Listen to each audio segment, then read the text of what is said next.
Yes, and it comes down to this Sunday, the final event of Sunday Series 1. Can you believe we've actually got here? Yes, it's taking place at Randpark, the Firethorn course. We're all looking forward to it. And I have most of the final four-ball on the show today that is joining me so that they can all start bashing each other. And go! Evening, man. Bash.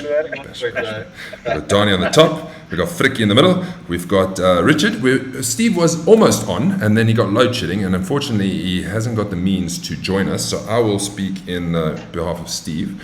I should have actually swapped the monitors around, seeing that Richard goes into Sunday Series 1 as the number one person. And then it is Stephen, then it is Frikkie, then it is Donnie. Boys, are we ready? We are definitely ready, Mazo. Looking forward. Got goosebumps with that last intro, so yeah, looking forward.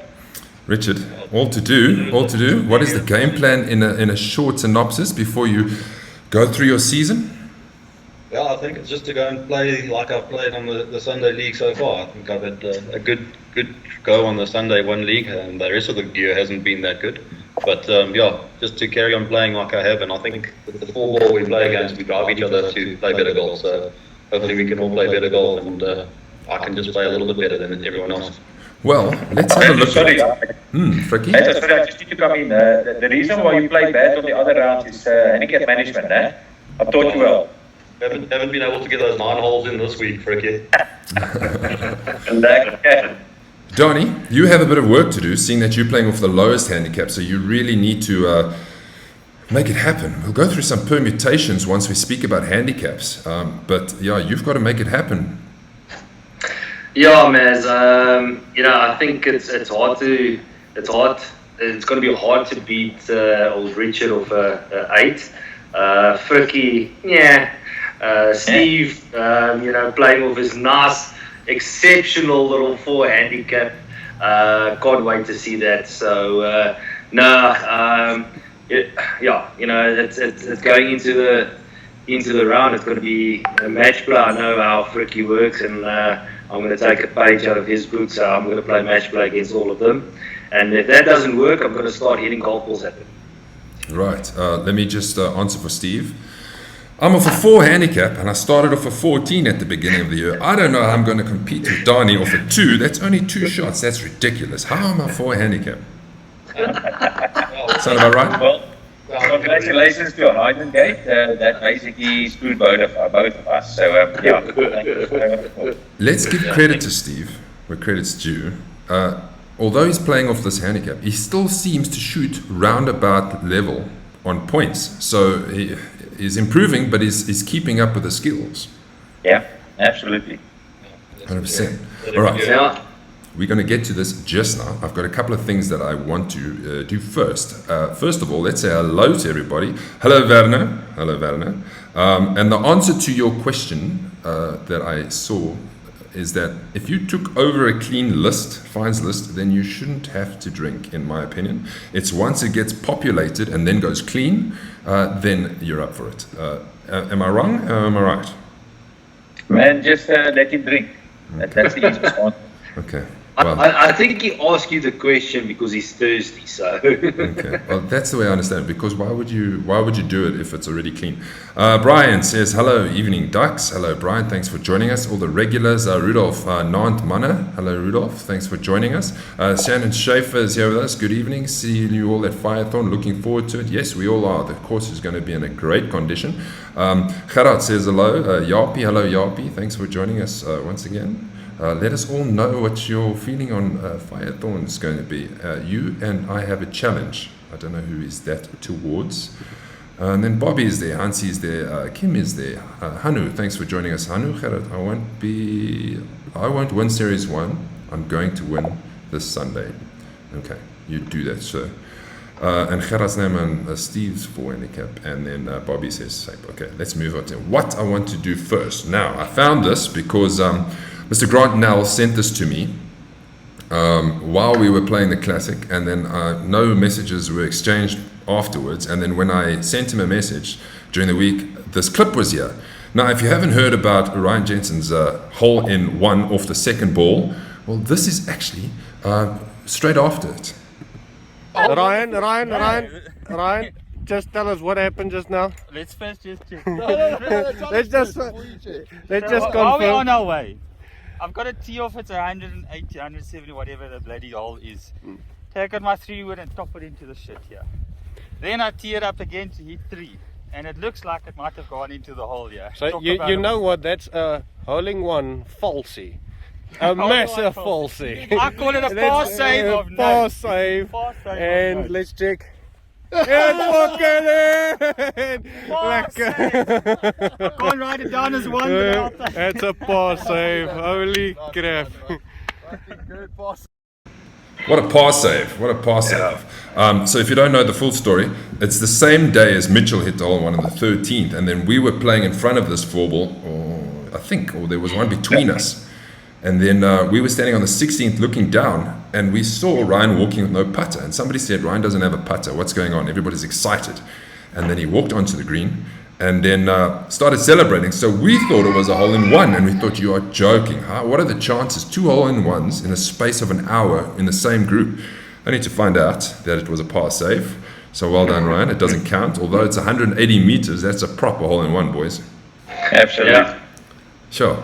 So well done on that. They gave him a thing saying hole-in-two or whatever. The best par ever. So Yeah, the best yeah. par ever. So well done. Yeah, but if you think about it, man, it's like, you know, hole-in-ones is already a very scarce shot in golf. But to go and make a par on your next ball, I think you don't get a lot of them.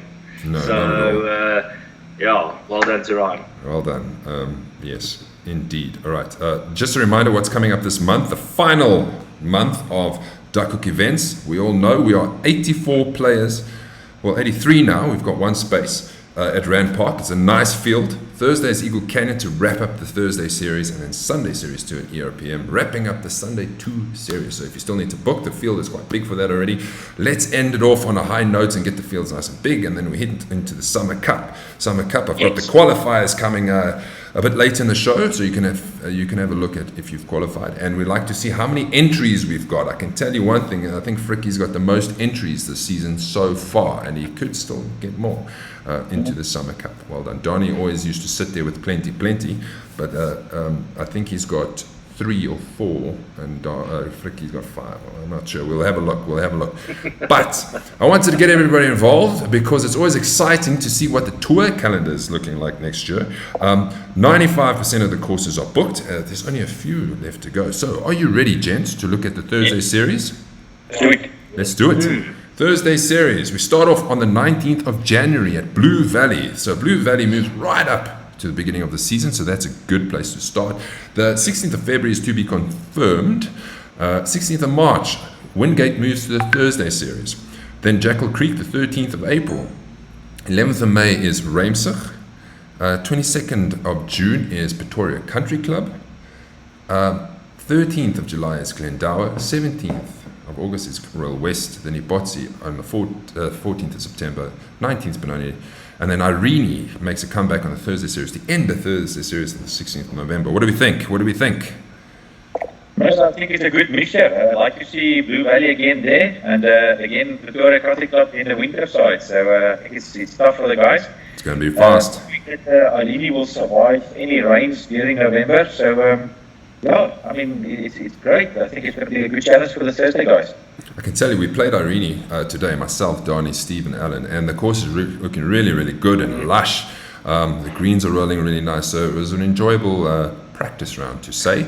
Some of us didn't practice very hard, like Steve. He had a bit of a challenging time, but the rest of us played okay. There's one course just Yes. on that calendar. Yes. You know the stroke 2, how you feel about the stroke 2. Yes. That's how I feel about the course in June. so please take it off. No, Take it I off. can't take it off. We need to give you a challenge somewhere along the line.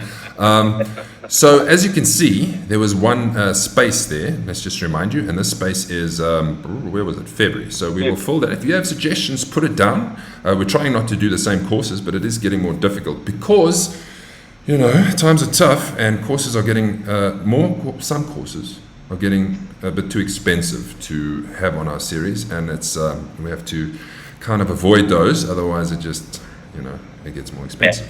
All right. So we can maybe take Fricky's new home club. So where's the country club? Oh, good luck. I'm not so sure. The course might be fine. I don't know about the rest of us when we're leaving. Yeah, the drive to that course is a bit dodgy, but it's a lovely course though. I need 2 water holes, so yeah, lovely. Richard, if you win Series 1, this is what you can look forward to in Series 1 so far. We start off at Park View on a Sunday, so everybody can get the opportunity to play Park View. It's going to be in magnificent condition at that time of the year. It's normally on a Thursday. And then earlier is Michali's Park. It's normally in May or somewhere there. It will be in February. And then we got services on the 5th of March. 2nd of April will be Dainfern. Krugersdorp will be featured on a Sunday next year, on the 7th of May. Give those boys a chance to play it. Reading is always a feature. Houghton is back. 6th of August is to be confirmed. Kyalami is back on the calendar on the 3rd of September. Acacia will be back on the 1st of October. And November, the 12th to be confirmed. The thing is, it's so far ahead of time, some of the courses just can't help me. Richard, what do you think of that?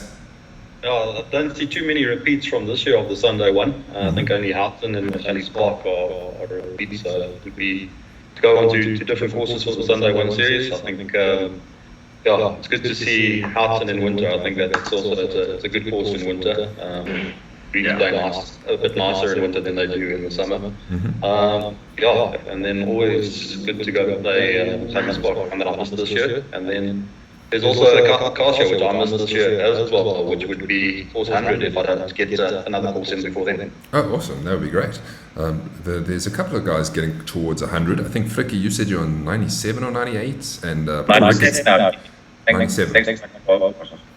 Paul Ricketts is on like 98 in South Africa.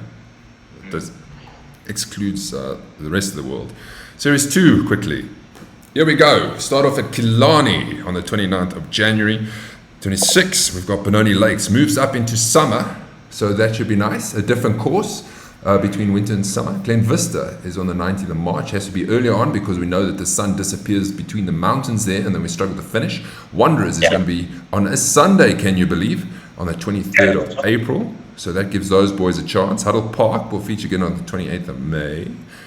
Centurion is back. And then we got July and August. The thing with July and August, if you can't really go for the courses that struggle in winter.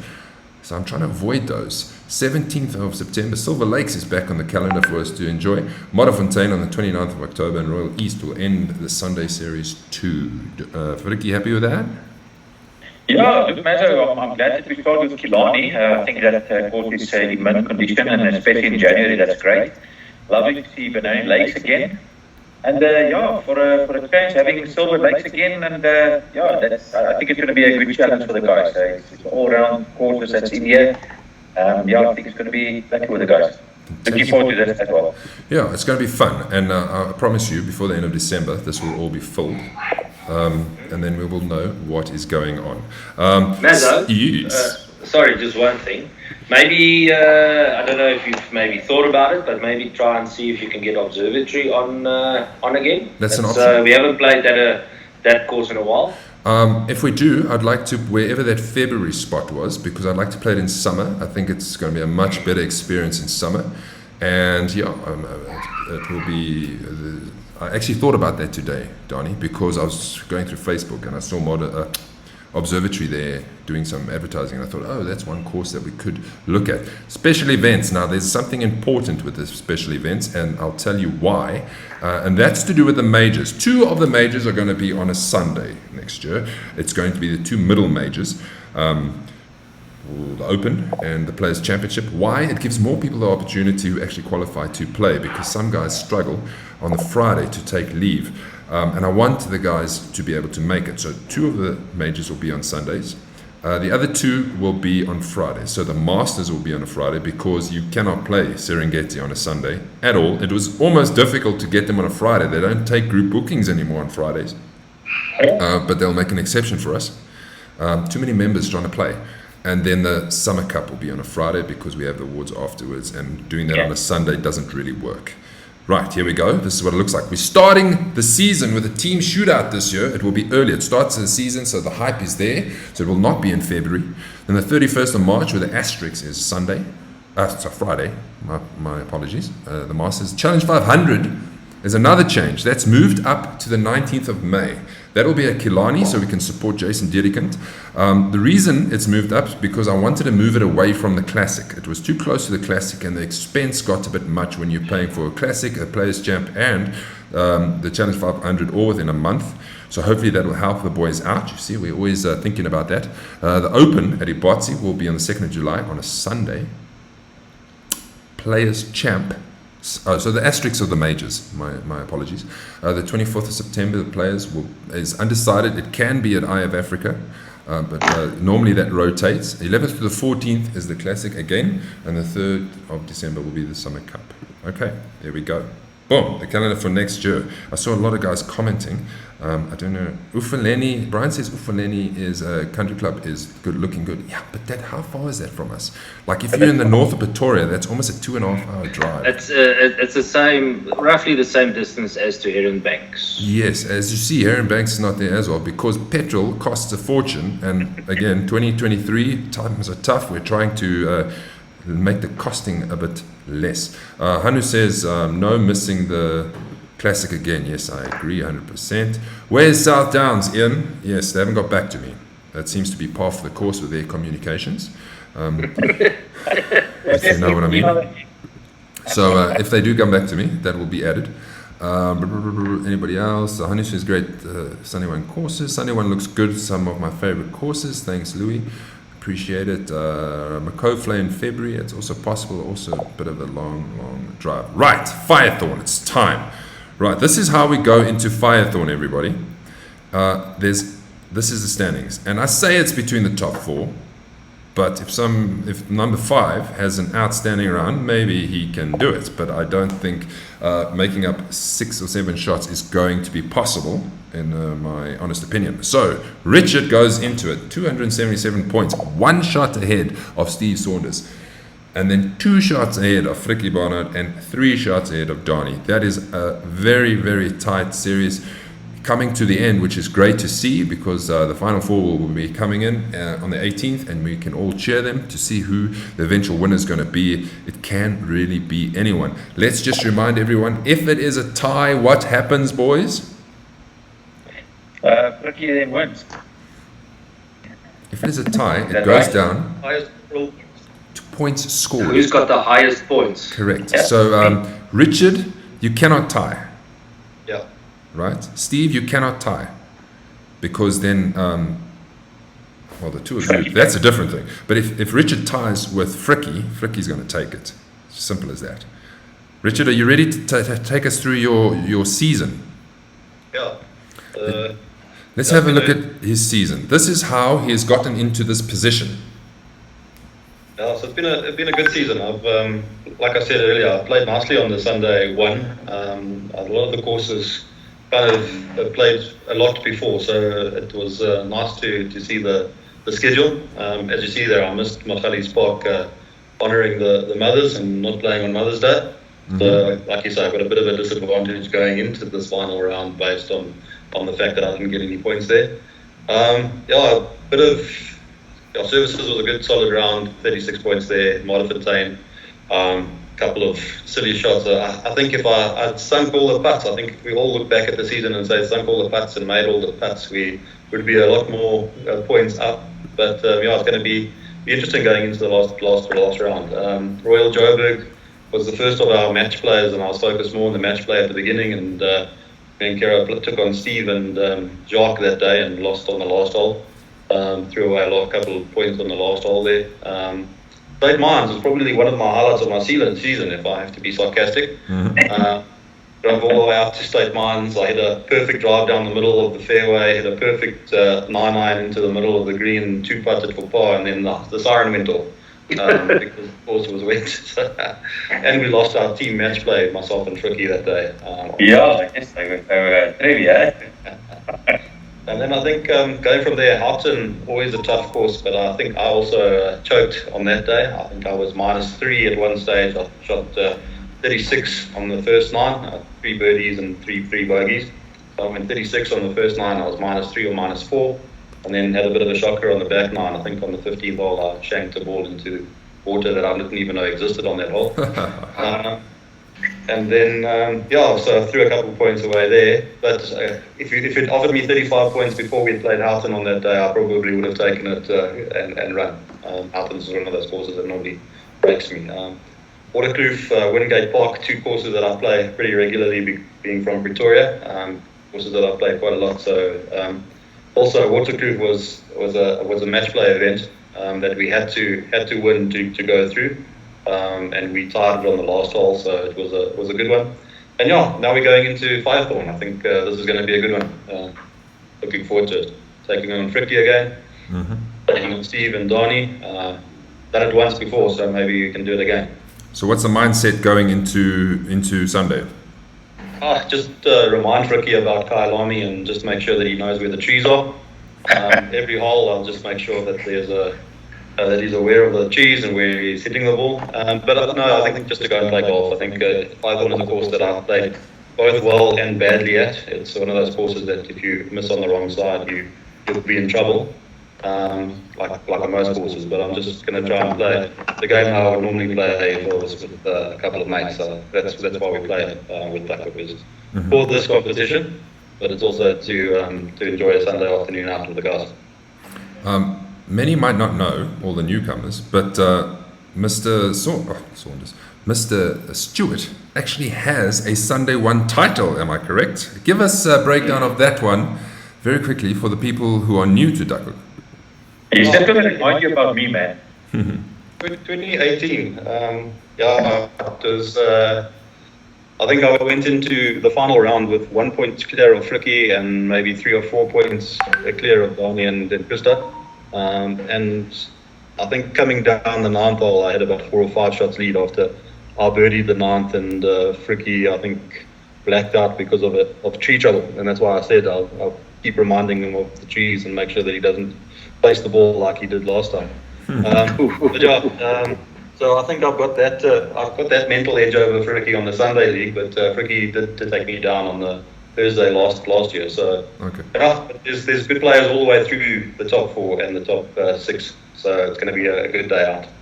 Really, really looking forward to it. It's going to be epic, right? I'm going to quickly go through second place, which is Steve's, just so you can see what his season looks like and what he's going into. His second services he won, first event of the season. He won it. It was a surprise to him because there was a lot of happening and ties were happening, and then I think Wayne Jensen had a chance to win it, and then he didn't make the putt. Modderfontein, 34 points. Royal East, 30 points. Machali's, not a good day out for him. And Houghton, not a good day out for him. But look at his finish. Waterkloof, 38. Huddle Park, 38. Wingate, 35. South Downs, 36. So that really pushed his average up and got him to a point where he's on 300 points at an average of 33.33. So that's total. So lowest points is he's on 276. Okay, Frikkie, I think it's your turn, sir. So why don't you, once I find it, why don't you take us through your season? Okay, my season started badly at services. Me and Stephen actually had 2 weeks before services, we had a match play against each other. Obviously, it didn't work. But from there, I think I was pretty solid. Had a couple of, I think most of my games was in the 30s anyways. The one that sort of got me into the top 4 side was Huddle Park. Shot there 41 points with the second place, thanks to Leon Western there that tipped me there. Wingate was pretty solid. That's probably one of my best rounds at Wingate. And then obviously South Down, and the last 4 ball match for the day. But 6, 7, 275 points, and I'm leading in the total point. So as you guys mentioned, that if there's a draw, I should be able to take another one. Frikkie, plan. What is your main focus on the day? Look, I believe that the 2 guys to look after is Donnie and Richard. Look, obviously Steven Saunders is playing with 4, and I think that's going to be tough. But I do believe if he hits the third bunker, he will probably be messed up like that South Downs. So I believe only with a 2 handicap, I mean, he can shoot a 68 quite easy. I mean, that's a -4. That's probably then a win. Richard with his 8 handicap, that's difficult to beat. He's done well to keep the handicap there. Well done, Rich. But yeah, I think the two guys that I want to look at is Richard. Not going to try and compete with the drives and just keep it in the fairway. I think basically my second day at Island Gate was the one that I'm preparing for. Just keep it in the fairway, don't reach for, make your pass. I mean, if I make pass all the way, it's -5. So yeah, I'm going to go for a 72. Mooi. I like it. Good answer. Now, Mr. Johnny, 4 points behind, a bit of work to do. Here's your season. Yeah, no, as we can see, it's like very, very, very slow out the blocks.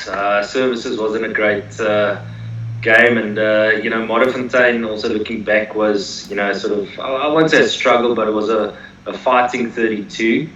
And obviously, it's like I love Royal Joburg East, so I started picking up there, played relatively well. I remember my back was quite sore that day, just thinking about it, but still managed to shoot 34 points. And as we can see, it's like sort of started coming right at Houghton. I didn't expect to take the win at Houghton. My mindset on the day was just literally just go out and hit the ball, and it was literally just effortless golf that I played. And like Rich said, he was leading at a stage, and I sort of just thought, oh well, I'm not going to take it. And then all of a sudden, getting back to the clubhouse is like I'm one of two oaks almost in the running. So yeah, and then. Yeah, as you can see, it was like my finish was a little bit good as well. It's like level par, 36 points, and took the win at Wingate as well. And then South Downs, South Downs was an interesting one. It's like I think I should have walked off there with a 35-36, but just gave a few shots away there. So yeah. I'm going to ask you the same question, but now you're obviously a little different. Do you go aggressive, or do you wait for people to falter? Well, the thing is like it all depends also what the guys are doing in the same formal. I know Fricky always loves to take the focus off him and say he's Rich and Steve and myself are the ones to look at, but always don't count Fricky out. He loves match play, and I think on his mind, he's looking at it as a match play event, and sort of myself as well. So obviously, if I see a gap where I can be aggressive, try and put some pressure on the guys, I'll have to take it. I can't just sit around and wait for them to falter, unless they really, if the wheels really fall off the bus. But I will need to be a little bit more aggressive. Nice. Oh, I can't wait. All this discussion. I can't. Just a quick question. Out of this Sunday league, it's just me and Richard that has won for this. Because Donnie had 2 and Steven Saunders has got 1. Richard, am I correct? You won on Sunday 2. Sunday 2. I won on Sunday 2. Yeah, I didn't win on Sunday 1. You won at West. So I say we have to take one on average. Yeah, you can't win the league without winning an event on that league. So. Isn't that just an automatic DQ for the oak that doesn't win? Unfortunately not. Trying all the tricks in the book here, I see. Unfortunately not. The best man will win. And yes, that's just the way it is. Okay, let's do a little bit of a preview to Firethorn. If you have played there, especially in Duckhook events, you'll know, and this is one of my points here in the info, is that Duckhook, it's a mashy course in the Duckhook series. It honestly is. Why I say this is because the last winner there was Hansi on -10 or 11, and the second place was -8, and the third place was -7, and the fourth place was -6, which is ridiculous scoring. And then you go back to the Challenge 500s that we've played there. We played 3 of them. And if I'm not mistaken, it was also ridiculous. The guys were shooting -6, -7, -8 on that course as well. So I'm expecting the same thing. We're going to go around there, and the winning score could be -6, -7. Yeah, at least this time, Maz, at least this time, Fricky won't have 3 blind mice playing with him. You guys will beat the blind mice. And then also, if you look at when they host the SA Open, the pros were killing that course. So I don't know what it is. I really don't know what it is about it, but it seems to be a low-scoring course. Let's go back to the info. Ranked 29th in South Africa, became the first 36-hole course to host the SA Open in 2019. Course record is 61. Otto van Beineder on the IGT Tour in 2018. Yeah, so that is it. Let's have a look at what the field looks like currently. We're starting at 11:22 on the first. There's the boys of the first. The featured 4-ball are not last. They will come in at 12:10. We'll tee off at 12:10 rather, and then we will enjoy watching them come in for the guys who are in already. What else? That's pretty straightforward. The handicaps will be added today or to tomorrow morning, and then you guys can know what's happening. It will be sent out on the groups. The 10th D, we have both semi-finals of the knockouts, gentlemen. That is something to look forward to. Neville Kurz, Kevin O are taking on Louis Gerb and Jaco de Kock, and Jason Ivans and Eddie Ivans are taking on Cornell and Keegan. And let's just jump there quickly while we're at it. This is what it looks like, and this is how the progression has come. So from the quarterfinals, Steady Eddie through again to another semi-final, beating last year's winners of Bogey Bunch, Trevor Miller and Ronnie Volherter. Cornell and partner Keegan beat Peter and Barry to get into the semi-finals, and then Louis and Jaco are in the semi-finals, 6 and 4, a good round against Mitchell and Kyle, and then a great run from Kevin and Neville. They're also into the semi-finals, so that is what we have to look forward to. We have semi-final 1, which is these two boys. By the end of this, we'll know which one of these go to the final, which will take place hopefully at the Summer Cup, and then semi-final 2 will be these two gentlemen. That's not totally correct, but yes, there we go. It's going to be very interesting. Is there any surprises for you in that 8 balls, the semis? I must say from my side, if I could just voice my opinion, I was really rooting for Silver Fox and Jandre.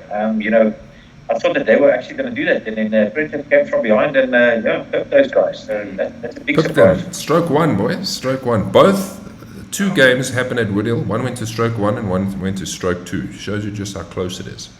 Yeah. Sure. Right, back to Firethorn. If you had to almost think, if you had to put money on, who would you say do you think will be in the final?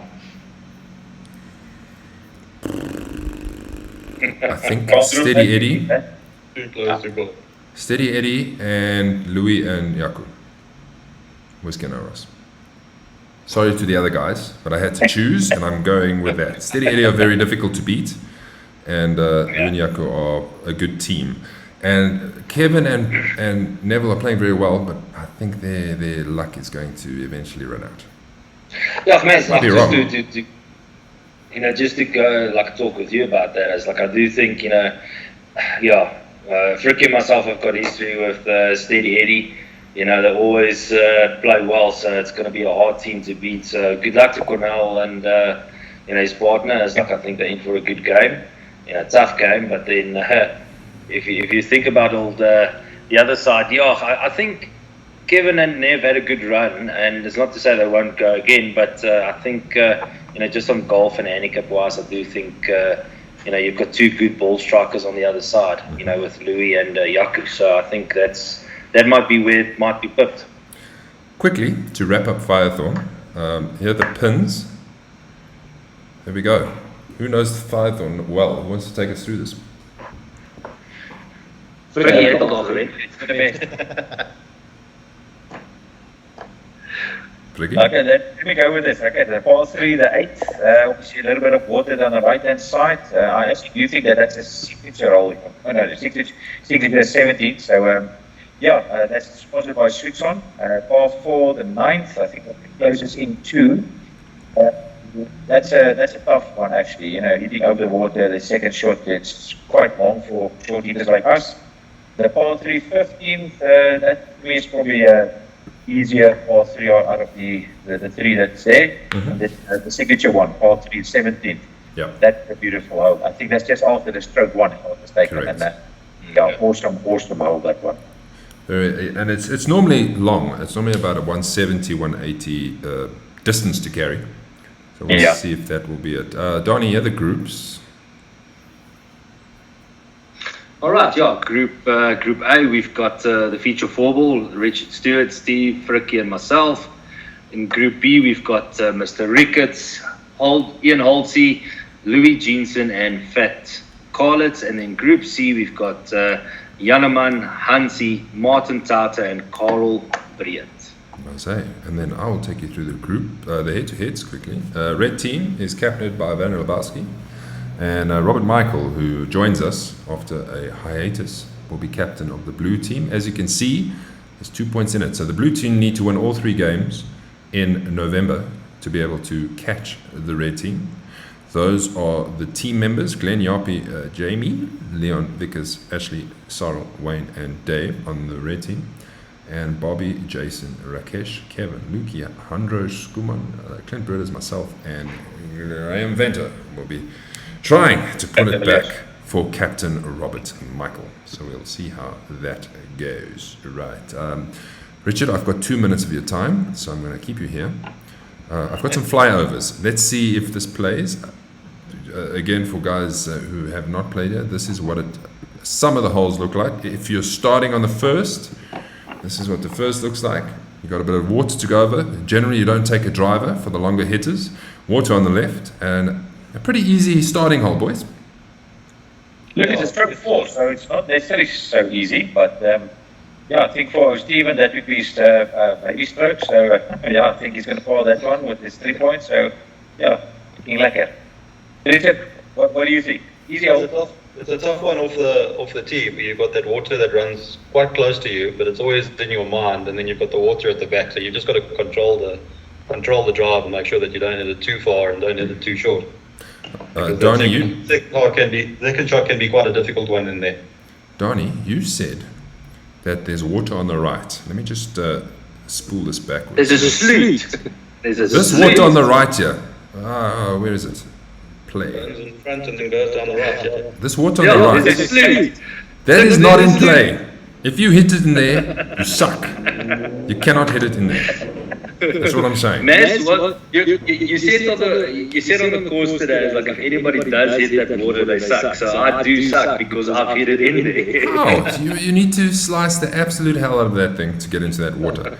Right, then I'm going to play a stretch of holes. This is a 7th, 8th, and 9th. So 7th, why I've got it there is because I think that's one of the hardest holes on the course. I think it's stroke 2, if I'm not mistaken. And then it's the closest to the pin, and then it's the closest in 2.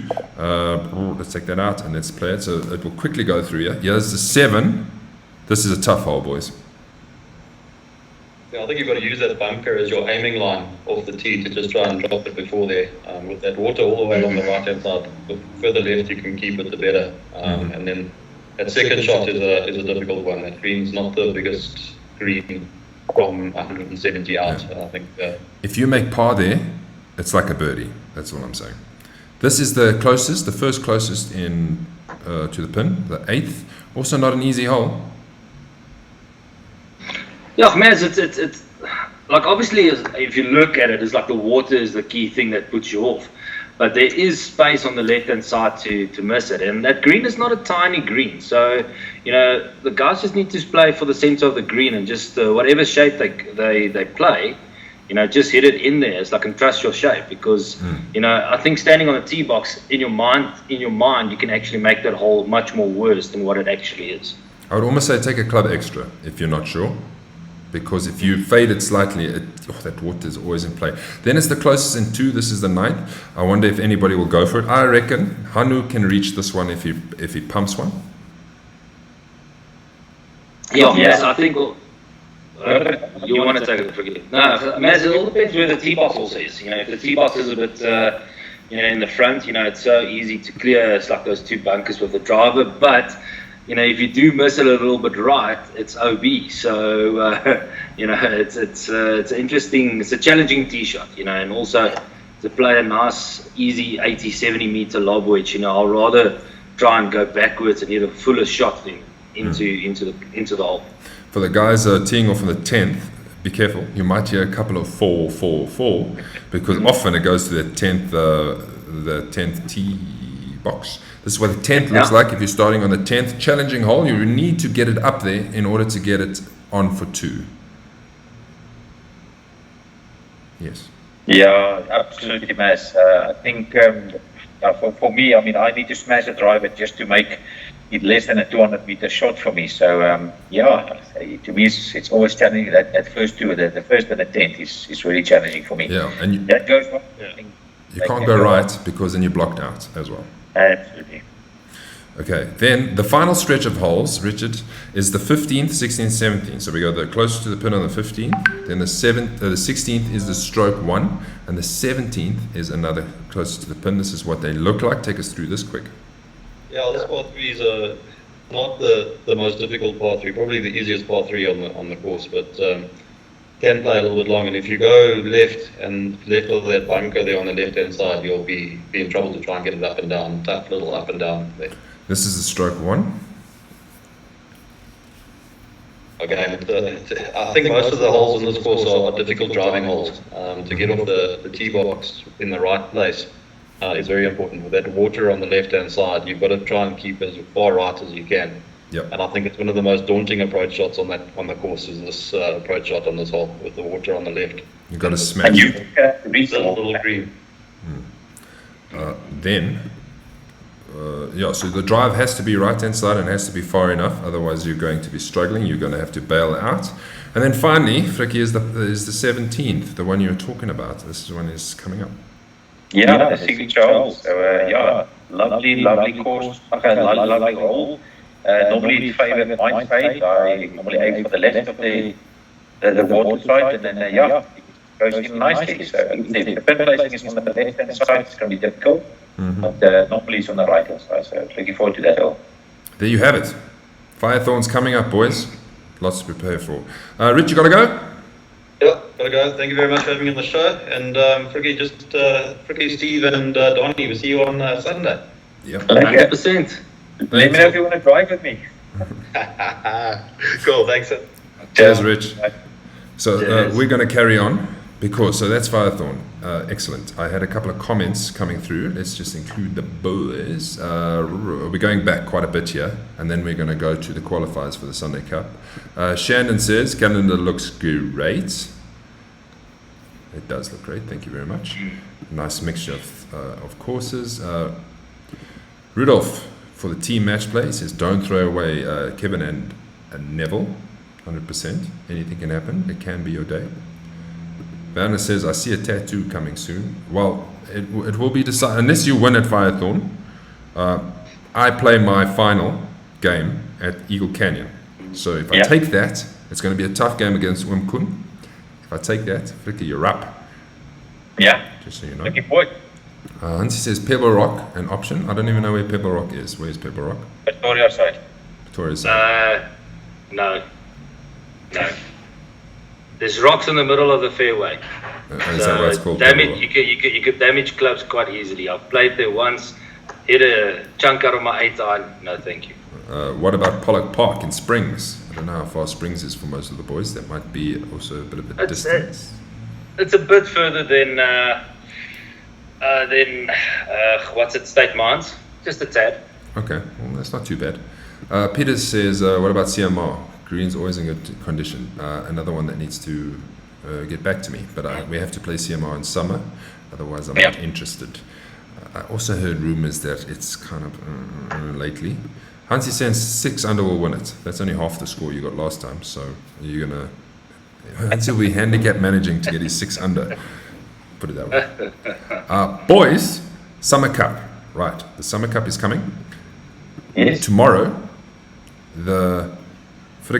tomorrow, the bookings will open for the Summer Cup for those guys who have qualified. How are we doing this? Explain it, please. Yes, man, you throw me in deep end, but so we're looking at, because there's debit orders that's running through in in December, we decided to give the guys the opportunity to have that as a free game. So obviously there's dinner as well. So if I'm not mistaken, a free game will be counted for yourself, and then there's a extra payment of about 200 Rand for the dinner there. That's right. So we try to accommodate, letting the guys not have a free debit order, and then it goes over to the next year with, carried over games basically. So, yeah, hope that answers the question. And looking forward to the guys to come and just use a free game in a major. Yes. So to recap, last year we had a bit of an issue because the debit orders went off. Guys got 3 rounds and 2 free rounds. We had to carry it over. It becomes an admin mission. This year we're saying we're going to load your free rounds, and you can use your 1 free round if you only have 1 or if you have 2 at the Summer Cup. But it's an awards and there's dinner included. So as with an extra cart payment, it will cue you to pay an extra $200 to cover that. Okay, so in total, it's 600 Rand with your free round. So you're still scoring, but we can't say free round with 600 Rand, otherwise we are properly out of pocket. So it doesn't help us. So use your free round. If you don't have free rounds, then pay as normal. If you the 2 round members, that one will carry over because it's just going to be easier. Does it make sense? Donnie, make sense? Yeah, Okay. it makes sense. We'll open tomorrow. So don't get a fright when you see it says you must pay an extra $200, because that will be 600 Rand with dinner, and the course is not a bad price, and I think it's less than last year. Yeah. All the carts have been booked for the Summer Cup or reserved for the Duckhook boys. So you need to phone and you need to put your name down. And we need to do that soon, because if there's a week to go and there's 30 carts, if there's a week to go and they've got all of them, they're going to start hounding me saying we want our carts back for other people. Here we go. Let's see who has qualified for the Summer Club to wrap up this edition of the show. Frankie Barnard, 2021 Player of the Season, 2021 Thursday Champ. So you've got 2 entries. Randall Chetty won Sunday 1, and Ronnie Volhoter won Sunday 2. Randall is probably not going to be joining us, so we don't have to worry about him. Then we've got the major winners from this year and the top 5 that get into the Summer Cup. So Grant Nell, Kara O'Connell, Jacques Ravenstein, Leon Oosthuizen, and Donnie Geldernees. There's one for you, Donnie, are into the Summer Cup. The Open, Trevor Miller as the champion. Vickers Lee coming in second, losing in the playoff. Rujan Lessing, Adam Ford, and Jacques Gravenstein's got another one there. Players Champs, Jacobs is in. Grant Nell is his second. Ryan Jensen, Gerard Gerber, Jaapie Deploy into the Summer Cup. Frikkie, there's your third one. Jan Venter, Kunrad Pretorius, Richard Stewart, and Trevor Miller. Trevor Miller's gone 2. I'm trying to keep count to see who's got the most here. Help me out, boys. Okay, lekker. Who wants to take us through the Thursday? Okay, let me do the Thursdays. We've got Jaco Jacobs, the Wanderers champ, Glenn Wister, Cornell, we've got Eddie Ivans, Randpark hitter, Simon Meyer, Jamie Sherrier, Duwali, Andre Kotze, Koen Pretorius, Oom Koene, Kevin O, and Peter Prinsleur. Then Eagle Cannon to be continued. So Jaco has got more than one. These are the winners, get automatic entry. Sunday 1, Donnie. Yeah, we've got Steve Saunders at Services, Sarel Steyn, Jaco de Kok. Obviously, State Mines rained out, so there's no winner there. We've got Pieter van Wyk, myself, Waterkloof. We've got Greg Boworth, Leon Oosthuizen, myself again, and then Ian Holzhausen, and then obviously Randpark to be confirmed. So that's 3 for you, Donnie. Yes, got 3, eh? Yeah. Yeah. That's 3. Sunday 2, I'll take you through Sunday 2. Pieter van Wyk, he's got his second entry. Jaco's now on 4, leading the way. Yeah. Jan Venter, Louis Jordan, Richard Stewart, Wayne Jensen, Bobby van der Spey, Jason Ivans, Sarel Steyn is second, and Alan Lowe is into the Summer Cup. Then there's the other events that we play, the qualifiers for the teams. The semi-finalists get through. So Louis and Jaco, Kevin and Neville, Cornell and Keegan, and Jason's got another one, and Eddie Ivans has got another one. So they've got 2 apiece. The singles, Frikkie, this is the top 3 of the finals go through. No, so we've got Mazo there, we've got Oom Koene and Jason again, so there's actually quite a few guys that's got second and third. And then Clint Brothers, Ryan Jensen and Brian Owen. We've got that Ryan and Clint game. Yep, that's going to be. Brian game, eh? Ryan and Brian are playing at Yes. ERPM. It's going to be a massive, massive game. Challenge 500 is the winner and top 5. Godfrey Vademeyer, Gerard Sneeman, Gerard Gouw has got another one, Carl van der Meulen, and Hansi Aman, automatic qualifiers. Then the classic. Who wants this one? Yeah, let I'll me take the classic. Oh, okay, Okay, you go. go. You the winner to go. Well, we've got Tian Becker taking the win. I think he's keen to fly down from Cape Town to come play. Jaco has got another one there, brings his total to 5. Frikkie on his back at 4. Ryan Jensen and then Ewald van Wyk. So Jaco's leading the way now. Yeah. 5. There Frikkie we 4. go. And then if you're wondering, what about the rest of us? Well, there's still more space for others because there's a lot of duplicates. Thursday series top 10. This is the qualifying cycle of October and November. Sunday series top 10. Sunday series 2 top 10. Player rankings the top 20. And then special invites. Special invites I'll be giving out to guys who deserve to be there. Guys who've played everything and haven't really made it. The loyal supporters of Duckhook, guys who've just missed out. You guys are all invited. The field is 60. We'll try and fill 60 and we'll have an awesome day. And we'll have great awards. I was going to play a couple of moments of the seasons, but I see we're out of time. So I'm going to leave that for next week when we review Firethorn. And then we'll play some of the moments of the seasons. Any last comments that I can quickly go to? Hanno Mens, former Springbok wing, got a hole in one. Ooh, let's just put this in on the short par 4 earlier this year. Albatross. Oh wow, that's nice to know. Must hit it a mile, but I can imagine why. What does the guy get? What does the guy get to hit it in there? For I can bet you I'll do that. Ooh. Oh, okay. He's talking about the first. No, bro. Come on, Rudolph. You're not that crap. I played with you last time. You can do it. I can only dream of same handicap as the previous one. I can't remember what the handicap was there. Hansi, let us know. Wasn't it like in his 20s, thereabouts? Well, it could I be. think it was 18 or 17. I can't believe Yeah. it was that. Oh, yeah. Paul says, Hansi, you will be off a real handicap for a change. That was like a second event. It went crazy. That's it. All right. Thank you very much. I think it was a good show. Lots to look forward to. Player pack should be going out tomorrow. If the bookings will open tomorrow. And then we do our thing. Besides that, have a lovely Wednesday and the rest of the week. And we'll see you all later. Cheers, boys. Thanks again. Hey guys, see you Sunday. Cheers, guys.